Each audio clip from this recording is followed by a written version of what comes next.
The Detroit Pistons lose Game 1 to the New York Knicks after a 21-0 run, knocks them out in the fourth quarter. What went right in this game for the Pistons? What went wrong for the Pistons? We'll answer both those questions. Today's episode, Locked On Pistons Podcast. Let's go.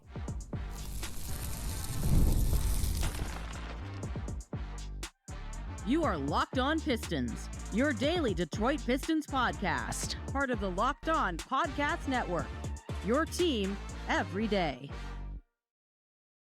What's the deal? Welcome back to another episode of the Locked On Pistons podcast. Per usual, I'm your host, Kuka Hill. You can find me over on Twitter at Kuka Hill. I want to thank you guys for making Locked On Pistons your first listen of every single day. We're free and available on all your podcast platforms. If you haven't already, head to the YouTube channel at Locked On Pistons. Hit that subscribe button or leave us a 5-star review on whatever podcast platform you're listening to this on. That's another great way to support the podcast. And today's episode is brought to you by FanDuel. Right now, new customers can get $250 in bonus bets when your first $5 bet wins. Also, make sure you guys head over to LockedOnDaily.com, typing in your email. You'll get a Locked On Pistons daily newsletter along with your Locked On Pistons daily podcast. If you guys want to watch the Pistons playoff games with me and the rest of the Pistons fan base, I'll link the playback room down below in the description. Also, the Substack, where I just had a film breakdown posted over Game 1 of the Pistons loss, posted on my Substack. I'll link that down below for you guys as well. You guys can join both of those. But later on, we will discuss what went wrong with the Pistons and what kind of future adjustments could they make in Game 2. But I want to start off with what went right for the Pistons. They did lose this game. They lost by 11. But before we even get into anything that went right, I want to make this clear to every Pistons fan out there that's listening to this podcast. The sky is not falling. Do not spaz out. Everyone needs to calm down. The Pistons in this game, if you didn't get to watch it, they had an 8-point lead, I should say, in the fourth quarter. They had every chance to win this game.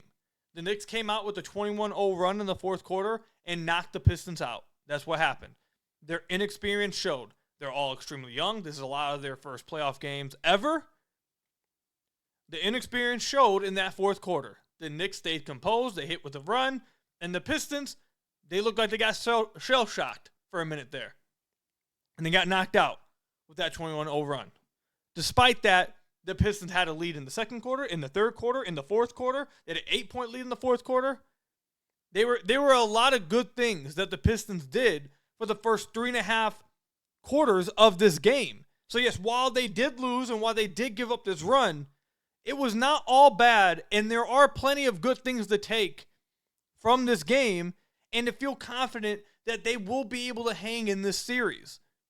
So without further ado, now let's get into what went right with the Pistons. We're starting off with what went right because there has been, I feel like, a little bit too much negativity and too much downer kind of attitude after the first game, where you really, I walked away from this game saying, yeah, the 21-0 run sucked, but I walked away feeling like, oh yeah, the Pistons can win, and they can beat these guys. So let's start off with what went right. So, right off the bat, we saw that the Pistons were going to be facing a double team and a trap every single time Cade touched the ball. Every single time they ran any kind of screen action with Cade, they trapped him, they blitzed him hard. Not just with Mitchell Robinson, but they did it with Cat. Cat was incredible. You got to give it up to Cat. Cat was good in this game. He was really impactful. He had 6 stocks, 4 steals, and 2 blocks. He was good in this game. You got to give him up. Give it up for him. But every single screen that the Pistons went through, or they had within their half court, the Pistons or the Knicks were trapping Cade every single time. Blitzing, trapping him hard. And the Pistons played well out of this. For the majority of this game, for the first 3.5 quarters of this game, I'd say, the Pistons played this exactly how you'd want it to be played. There's 2 things they did that we talked about in the film breakdown if you guys want to see actual video proof of it, but I'll say it for you right here. First thing they did right, Cade is drawing 2 to the ball every single possession. The way you win out of that, Cade gives the ball up early, and your guys have to make the right decisions and right plays on the back end 4-on-3. Your star player is giving you a man-up advantage in the half court. You then have to make the right plays out of it. And the Pistons were doing that consistently throughout the entire night. Cade only had 3 turnovers entering the fourth quarter. Now, in the fourth quarter, he picked up a bunch of turnovers. Everyone did. We'll talk about that a little later. But entering the third quarter, you only had 3 turnovers. Pistons were playing good. Tobias ended this game with 25 points. THJ had 19 on 13 shots. Malik Beasley had 20, made 6 threes in this game. And the main reason why these guys were going off was because they were getting open shot after open shot after open shot after open shot, because Cade was correctly deciding the Knicks are trying to take me out this game. They don't want me to score. My job is done once I get 2 on the ball. I get 2 on the ball, I get it to Duren or Ausar, whichever one's rolling, Tobias sometimes, and I let my teammates create a play 4-on-3. I've done my job. And for the first 3.5 quarters, they did exactly that. Cade was great with it, and they were scoring off of it. So I don't think the Knicks are going to change that coverage, but the Pistons seem to be pretty confident and are aware of how to attack it. The other thing that the Pistons were doing against this coverage, which was really good, I loved this adjustment from JB Bickerstaff. I loved it. If the Knicks are choosing to trap and blitz every ball screen, instead of calling up Duren every time, instead of calling up Tobias, call up your shooters. Get THJ in the screens. Get Malik Beasley in the screens. And here's why you do that. And we went over in the film breakdowns again. I'll link it down below over at the Substack. But the reason why you do that is because Jalen Brunson, Landry Shamet, or Cameron Payne are going to be guarding one of these guys. And the Knicks will not, they will not trap a ball screen that involves a shooter. It makes no sense. You will not trap a ball screen with the shooter. You're not going to just leave them wide open. And they're not going to switch that because they don't want Jalen Brunson or a Cameron Payne or a Landry Shamet stuck on Cade, because that's an automatic mismatch. So what you're doing is you're calling up your shooter in the screen and roll. Cade comes around, and you're just setting ghost screens, and the shooter's flaring out, which you saw over and over and over again. It's a perfect counter to this coverage. It's a great way to score against this coverage, and they did it multiple times. Malik Beasley comes up, set the screen. Cade goes around. Malik Beasley ghost screens out of it. He flares off. Brunson's coming up, whether it's Brunson, whoever's guarding Beasley, one of the small guys, they're not trapping. They're coming up and showing, and they're trying to get back. But if Cade can hold the guy that's showing for just long enough, as long as the shooter's flaring out, the Knicks are left with 2 decisions now. They're either going to stay in the show against Cade, and now Cade's leaking it out to Malik Beasley or THJ or Tobias, whoever it is, or they have to decide we have to switch. We don't want to give up the shot. And now Cade got a mismatch. Now, the Knicks never gave up the mismatch. They didn't give it up. Even when the defender stayed, OG trailed across and came and doubled. But the Pistons, again, for the first 3.5 quarters, did a good job of attacking this coverage. Yes, Cade shot 8 of 21 in this game. Cade wasn't going off scoring-wise. But until the fourth quarter, I thought Cade was playing a great game. He saw what the defense was giving him. The defense was trying to take him out the game. My guys can make shots. We have shooters. It's my job to get them the ball. And the Pistons did a good job doing it. Cade did a good job of doing it. And JB Bickerstaff, I thought, was doing a really good job of, okay, they want to do this. We're not going to just do screen and roll with JD. We're not going to do just screen and roll with Isaiah Stewart. We are going to get our shooters involved in the screening action. We're going to run double drags involving the shooters. We're going to get Jalen Brunson in the screen and roll. We're going to get Cameron Payne in it. We're going to get Landry Shamet in it. And we're going to see, do the Knicks really want to stay with this coverage? And they did. And the Pistons were able to make, how many threes? They made 15 threes. 15 of 32. They shot 47% from 3. You probably would have liked to see them even get more threes up, to be honest, against this.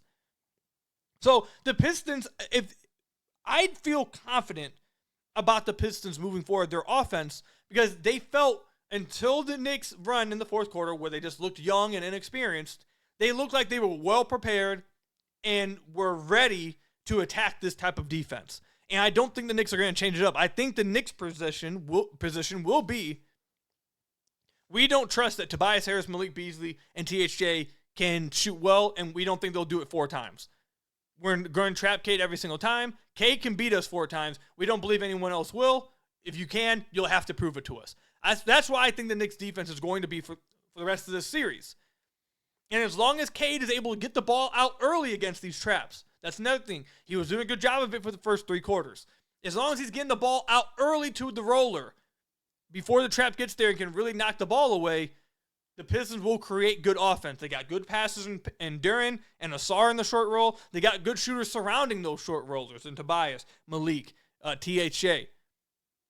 They exhibited that they were able to attack this defense and do good things against it. So I feel confident about the Pistons moving forward if the Knicks decide to continue to employ this defense against them. That is the main thing that went right for the Pistons. That run in the fourth, again, I chuck it up to simply them being inexperienced. They got punched in the mouth, and the lights got too bright. It is what it is. That happens. They're a young team. This is the first time in the playoffs. It is what it is. That's the kind of thing that happens. But X's and O's scheme-wise, I thought the Pistons drew up a good game plan, and they were executing it for a large majority of this game. They had an 8-point lead at the beginning of the fourth quarter. So, and even during that 21-0 stretch, THJ got 2 wide open shots off the Knicks double-teaming Cade, and Cade finding THJ. He just missed the shot.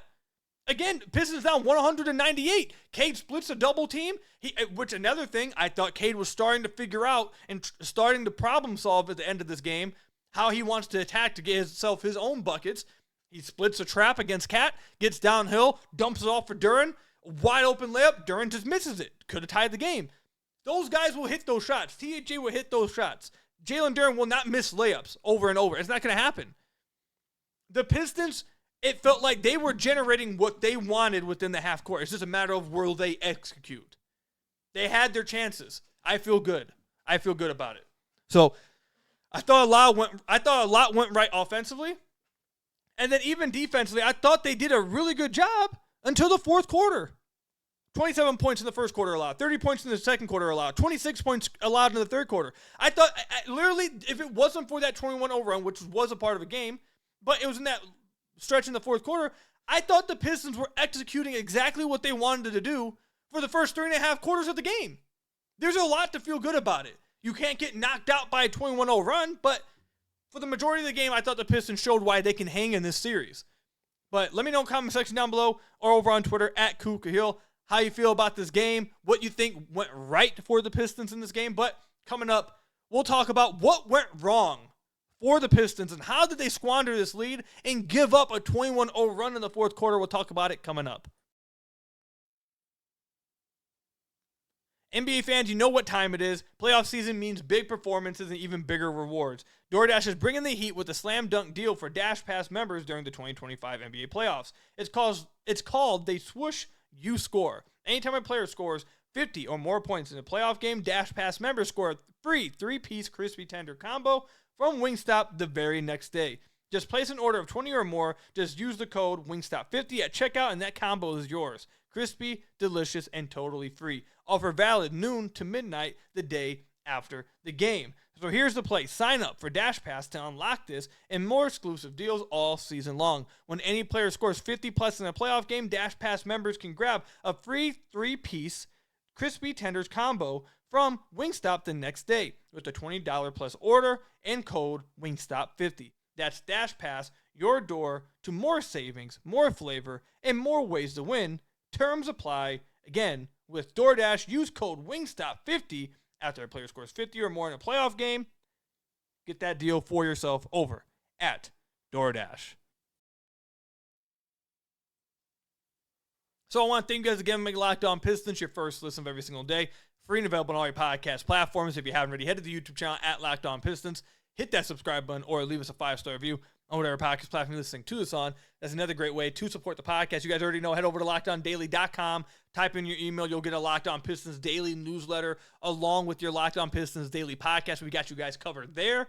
Also, if you guys want to watch the Piston playoff games with me and the rest of the Pistons fan base, join the playback room down below. It was jumping game 1. It was a lot of fun. You want to join us for game 2, join the room. Description down below. Also, if you want to be a part or want to see, I should say, or you could be a part of the community, but also if you want to see the film breakdowns and written work I have coming to you guys over on my Substack almost daily, I'll link the Substack down below. We just published a 16-minute film breakdown over things that happened, what went right, what went wrong in the first game for the Detroit Pistons. So if you want to check that out, that'll be in the description down below as well. But, okay, we talked about in the first half, or in the first segment, what went right for the Detroit Pistons, what they should be happy about, what they should hang their hat on.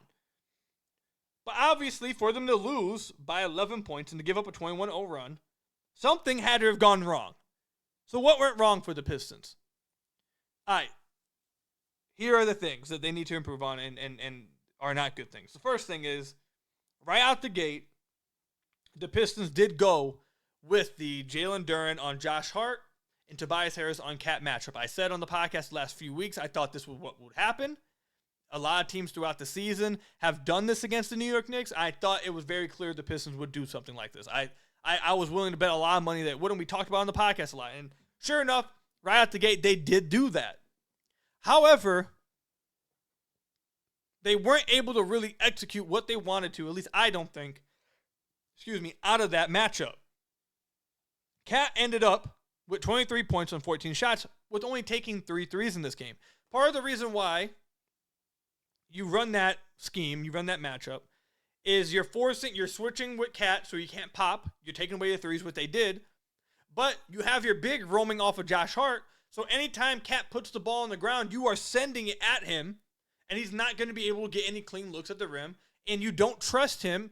And I don't think Cat has given any reason to believe he's going to be able to make reads off a live dribble consistently. He's a good passer facing up this year. He's been a good passer facing up, but off a live dribble, he's not good at all. So that's the whole point of this. And throughout this game, I felt like the Pistons really weren't executing this correctly. Jalen Duren ended up with 3 defensive 3-second violations, which that 1 is fine. 3 of them, that can't happen. So I don't feel like the whole point of that kind of scheme is to try to scheme Cat out. You're trying to make it hard as possible on Cat. Because anytime he puts the ball on the ground, he's seeing 2 bodies, and he's getting to the rim, and he's seeing a guy at the rim with him. You're pressing up on him as the point of attack defender, and you're forcing him to drive into multiple defenders. That's the whole point of that. But they didn't really execute that, and he was really efficient. If they can't execute that, that's going to be a problem. Jalen Duren has to do a better job of knowing where to be, when to go after Cat, and not getting 3-second violations. This coverage is supposed to unlock JD so he doesn't have to guard on the perimeter and guard in space. Now, this was JD's first playoff game. I'm sure the jitters got to him at times. It got to all the young players, which we'll talk about coming up. But that is one of the things that has to get better. If they're going to run this coverage, JD has to be a lot better at this and be able to take away these drives and be impactful as a roamer. If he's not able to, I do think some of the Pistons could experiment with. I don't know if they will. It seems like they're really confident with Ausar on Jalen Brunson, which I thought Ausar did a really good job on Jalen Brunson on defense when he was in the game. Unfortunately, we'll talk about Ausar coming up as well. But when Ausar was in the game, I thought he did a fine job on Brunson, especially the first 3 quarters. But I guess they could potentially decide to put Duren on Cat and then have Ausar on Brunson, or not Brunson, have Ausar on Hart and have Ausar just roam, because we know he can cause havoc as a roamer, and then put someone else on Brunson and have them just press up and allow Ausar to kind of roam. I don't know if they'd want to do that. They did it a little bit in the regular season, but I don't know if they're going to want to do it in the playoff series. But either way, the point is, if they're going to run that matchup to keep Duren off of Cat, it has to work. It has to take Cat out the game, and he can't be getting this many looks at the rim clean. And they can't be getting this many clean looks towards the basket in general. You should have your big man roaming. That's number 1. Number 2, I guess I should have brought this up earlier. It should have been number 1 thing, to be honest. Should have brought it up immediately at the beginning of the podcast. Stu got hurt. He is questionable right now with right knee inflammatory soreness, I think is what they called it. If he's not able to play, it's going to be tough. The Pistons, it's going to be hard. It's going to be really hard to do it.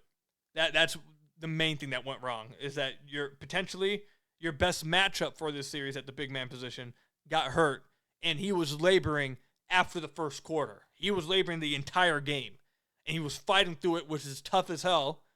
But in that fourth quarter, when that run started, Stu's last play was a block at the rim into a Malik Beasley left corner 3. The Pistons forced the Knicks to call a timeout. The momentum was on the Pistons side in the fourth. And then Stu has to come out. He's hurt. He's hobbling. He had to come out, and they go on this 21-0 run. Stu was a +8 in this game. Duren was a -20. Again, Duren's 19, 20 years old. He's extremely, not 19, 20. He's actually 21 now. But he's extremely young. My point is, first playoff game, he will get better. But if he struggles in this series, part of the positive was you had Stu. And Stu is a good matchup here. And if Duren needs time to sit on the bench and learn and kind of, just soak it all in as a really young player, that's fine because you have Stu. Now, if you don't have Stu moving forward, it's going to be really rough. It just is. So that's the second thing that went really wrong for the Pistons. The other thing that went really wrong, their young players just did not play very well. We talked about Duren. Ausar did not play very well in this game. Cade did not score the ball very well, and in the fourth quarter completely melted down. He started turning the ball over way too much in the fourth. There was one play defensively that I was really disappointed in Cade. Ausar did a good job. They trapped a Cat pick and roll. Cat slips it. Ausar does a great job of meeting Cat immediately at the dotted line, stopping the drive. Cat catches the ball. Cade's underneath the rim because he knows Josh Hart's cutting behind him. He's there to take it away. Cat has nowhere to go. And Cade kind of, I don't know what happened. Cade kind of just got lost, and Cat hits a no-look pass to Josh Hart underneath the rim. That should have nowhere near been open. Cade was right there. But it looked like he just lost, focus or something. I don't know. But like that was a pivotal moment in the game in the fourth quarter. I was really disappointed. The turnovers were really bad. You had 3 in that fourth quarter or 4 in that fourth quarter. Wasn't good. That's tough. Ausar started out the game with a post move score, hit a free throw, playing good defense, and he picked up 2 fouls and had to sit out for the next 15 minutes. Like that already, that's not a good sign. He's too important to this team for him to get into foul trouble. That really hurt them. And then the third quarter, he started to play really well at the beginning of the third. The Pistons, that's when they really took the momentum. And then the fourth quarter came around, and Ausar picks up a few turnovers. He misses a wide-open dunk on the fast break. Wide-open dunk, misses it. Now, he ended up getting it back because he had a Euro step the following possession scoring, and the Knicks didn't score on the one that he missed. So he did, I guess, get it back, but you can't miss wide-open dunks. Ausar had a few turnovers where he just threw the ball out of bounds during that 21-0 run. He fouled a few more times during that run as well. He held the ball for a shot clock violation after not going up with it during one of the possessions in the fourth quarter. It just felt the veterans showed up for the Pistons in this game, and the young guys for their first playoff game at times looked like they were just inexperienced, and that's what it looked like. And that's part of the growing pains. That's part of growing with this team. But you need Ausar to be better. You need Cade to be better. You need Jalen Duren to be better. You need Duren to be better defensively. There was way too often defensively in this game that he just felt like he was lost. And then the other thing, you need him to be more impactful on the glass. The Knicks were selling out on the defensive glass. Sending 4 guys to the glass trying to box out Duren. Duren needs to find some kind of way to still be impactful on the glass. That's one of the Pistons' biggest strengths. He has to be able to get offensive rebounds. He had 5, but he only had 6 rebounds in this game. He needs to get offensive rebounds and putbacks. He needs to be able to dominate the way he had been throughout the season. And I believe he will. It was his first game. I believe he should. He will. Ausar has to stay out of foul trouble. Has to be better with the ball. Has to be consistently aggressive throughout the game, not just in spurts. I think he will. Cade has to be more aggressive as a scorer at times and be smarter with the ball in his hands, especially at critical times like it was in the fourth quarter. Make the simple pass. There was one play we broke it down in the film breakdown where they run a DHO with Duren, and on the weak side they have Tobias in the corner. And they trap the pick and roll with Cade. So one of Tobias or Duren are going to be wide open, but Cade is trying to no-look and look off Josh Hart, who's tagging down from Tobias's corner on Duren. He's trying to create an open dunk for Duren. I understand the read, and he's done it a few times this year. When he manipulates the defender with his eyes, looks this way, and then throws the pass that way. I get it, but they were playing really aggressive in the pick and roll. They were up in his face, and Cat knocked the ball away. Would it have been better at that moment to maybe just make the easy skip pass to Tobias instead? Maybe. If you're going to try to make that pass to Duren in the roll, you got to be really sure it's going to be hit. That's the kind of thing that Cade has to work on. But, look, there are some things that went wrong in this game, especially that fourth quarter, the 21-0 run. They turned the ball over. They looked like they got punched in the mouth and didn't know how to respond at that moment. It is what it is. But there were plenty of things that went right. I'm really interested to see Game 2, how JB goes about the Duren on Hart matchup. Does he still do it? Do they change it up? How they go about that? And then offensively, do they change anything in the half court, or do they accept the idea of, okay, the Knicks are taking Cade away, we'll deal with that, and we'll just have to hope our guys hit shots. So we'll see. We'll see what happens. Coming up, though, I want to talk about potential adjustments that the Pistons could try to make in Game 2 to win and even the series We'll talk about that coming up.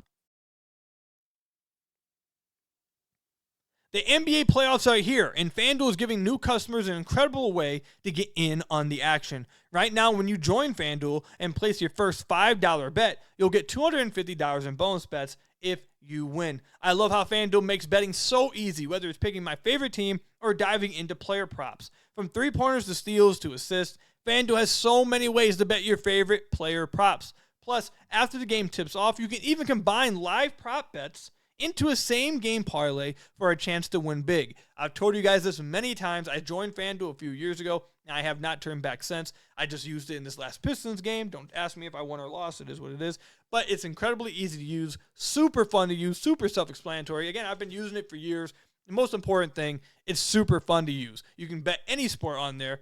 You can do it with basketball, football, hockey, whatever it is, you name it, it's on FanDuel. Don't miss out. Head to FanDuel.com and claim your $250 in bonus bets today. Again, head to FanDuel.com, and when you place your first $5 bet, you'll get $250 in bonus bets if your bet wins with FanDuel. So I want to thank you guys again for making Locked On Pistons your first listen of every single day. We're free and available on all your podcast platforms. If you haven't already, head to the YouTube channel at Locked On Pistons. Hit that subscribe button or leave us a 5-star review or whatever podcast platform you're listening to us on. That's another great way to support the podcast. You guys know, check out the description down below for the playback link, the Substack link. Head over to LockedOnDaily.com. Type in your email. You guys know all that stuff. Get that Locked On Pistons daily newsletter. You guys know what I'm saying. All right, adjustments that the Pistons could make. I'm going to hit you guys with a hot take. I really believe that there shouldn't be many adjustments they make offensively. I think the Pistons' game plan offensively worked. I think it was working throughout the entire game. And like I mentioned, during that 21-0 run, the Pistons still generated a few good shots that if they hit one of those, I think they maybe win the game still. During that 21-0 run, they were still running the same exact offense, and there were a few times they got open shots that if they just hit that shot, it stalls the momentum just a little bit. I've said this a few times now already on Twitter, on a couple of Knicks shows that I got invited on. I'll say it again here. You can survive a 21-5 run. You can survive a 15-3 run. You can survive runs like that. You cannot survive a 21-0 run. You will not survive it. That is a knockout punch. Especially in the fourth quarter, that is a Mike Tyson knockout punch. And that's what happened to the Pistons. If THA hits that 1-3, they create wide open. It's 21-3 run. Can they survive? Maybe. Maybe it doesn't get to 21.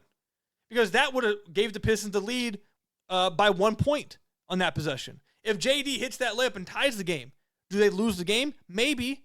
Maybe not. They stopped the run, though. They had multiple chances to stop the non-scoring run over and over. If they do that, if you do that, it makes it feel like the weight's kind of been lifted off your shoulders. It doesn't feel like there's a lid on the basket. It doesn't seem like you're fighting this uphill climb and it's just everything's pouring on top. You just see one go through the basket. It's like, okay, let's calm down. Like, that's all they needed. They needed one of those to go through, and it just couldn't happen. But it wasn't happening from lack of generating good shots. So I think if there's any adjustment they can make offensively, but here's the trade-off. I'll explain it to you guys. They could try to run some off-ball actions for Cade to try to get OG Anunoby off of him to where he can go after mismatches, like Jalen Brunson's doing in the half court. He's getting these mismatches. They could try to run some off-ball action for Cade. Try to hit OG Anunoby with a few good screens. Try to get Shamet or a Brunson or anyone. Mikal Bridges, he attacks Mikal's really good. Maybe you do that to try to get OG off of him. The trade-off with that is this. This is a game of, look, the NBA playoffs is a game of adjustments and counters, man. And there's going to be trade-offs with everything you do. So if the Pistons do that, you are creating better matchups for Cade to go score. However, if you do that, you are then taking away what Cade does what Cade is really generating for this offense, which is open shots right now. Like, if you run those off-ball actions for him to score, you're setting him up to score. If you continue to run these pick and rolls and get 2 on the ball, every possession you're creating 4-on-3. You're giving yourself a man advantage. You're constantly putting the rest of the team in better situations and better positions. So, do the Pistons want to go away from that and try to set Cade up better to be a scorer, maybe? Or do they want to continue to test the Knicks and say, look, we don't believe you're going to continue to trap Cade every possession, but if you do, We trust our guys in 4-on-3 that we think we can score with you guys with a man advantage, and where you guys are either, one, going to have to eventually get out of it, or two, if you stay in it, we're going to continue to make you pay for it. That's the trade-off there. I do think they could balance it a little bit more, but I completely understand why they went heavy pick and roll and heavy, screen action with Cade, because they knew what was coming and they looked well equipped for it, and it was working for a while. So I'm interested to see if JB does make that adjustment. Does he try to go more off-ball action with Cade, try to get mismatches? I'm interested to see that. Here's some defensive adjustments that they could try to do here. Offensively, I don't think there's anything else. I think offensively they have everything. I thought they had a good game plan. Defensively, adjustments they could do. If they don't think that Duren's making enough of an impact as a roamer on Hart, you could put Duren back on Cat and see if Duren can hold up in the pick and pop situations. Now, the evidence for the majority of the year says that's not a good idea. Do the Pistons want to at least try it? We'll see. I doubt it. I don't think so. I think the Pistons will stay with the original coverage and just and hope that Duren gets better and is able to make a larger impact with it. But that's a potential adjustment they could do. Again, I mentioned this earlier as well. They could, theoretically, put Duren on Cat and then Ausar on Hart and allow Ausar to kind of try cause havoc off ball at the rim as a weak side rim protector, in the passing lanes, and just say, you know what, we may give up drives, but we have Ausar roaming and he'll be able to make that up as a weak side rim protector. And kind of just, have everyone else stick to their guys, press up, force the drives, and allow Ausar to kind of roam and be that weak side rim protector, and then trust your rotations on the backside out of it. That could be something they do. But honestly, look, it's hard. I'm in a difficult position talking about this, because if I'm JB Bickerstaff, I am leaving this game saying, look, guys, we got knocked down in the fourth, but in the first quarter we allowed 27 points. You'll take that. And the highest scoring quarter besides the fourth was a 30-point quarter in which we scored 28. You'll take that. In the third quarter, we allowed 26 points. We scored 36. We'll take that. We outscored them in fast break points. We outscored them off the bench. I feel like JB's going back saying we had a good game plan and we were executing it. We just stopped executing it in the fourth once the lights looked like they got too bright. So I don't know if they're going to change much, and I don't know if they should change much. The counter that I think Knicks fans would say, and the Knicks probably feel like, is, okay, well, Malik, Tobias, and THJ won't shoot that well again. Well, the Pistons will say back to that, okay, well, Ausar, Cade, and Duren won't be this bad again. So it'll even out.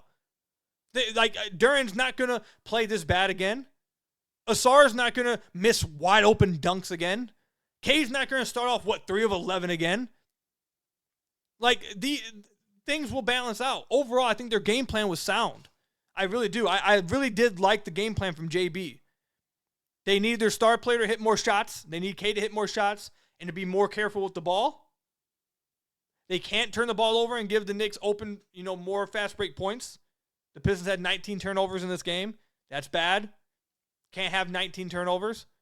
But overall, I think there's very few adjustments that they should go through. I think things were working fine. Guys just need to execute and survive runs. Understand the Knicks will have runs, and don't allow a 7-0, 10-0, 11-0 run to turn into a 21-0 run. That's the main thing, really. I liked what the Pistons did in the first game. I think they're in a good position. I liked what I saw. So maybe I'm in the minority, though. Let me know in the comment section down below or over on Twitter @KukaHill. Did you guys like what you saw from the Pistons in the first game? Do you guys think they should change some things? Are there some adjustments that you would do? Or do you think the game plan was sound? Let me know. Comment section down below or over on Twitter @KukaHill. That's all I've got for you guys today. Thank you guys for making Locked On Pistons your first listen of every single day. Free and available on all your podcast platforms. If you haven't already, head to the YouTube channel @Locked On Pistons. Hit that subscribe button. Check out the playback room. Join us for these games, live watch parties. Check out the Substack. Got a film breakdown for you guys from Game 1. LockedOnDaily.com for your Locked On Pistons daily newsletter. And until next time, we'll catch you guys with the next game, Game 2, Monday night. Until then, I will see you guys later. Stay safe out there. The Pistons are alive. It's just one game. It's just one game. Pistons are alive. Catch you on the next one. Peace out.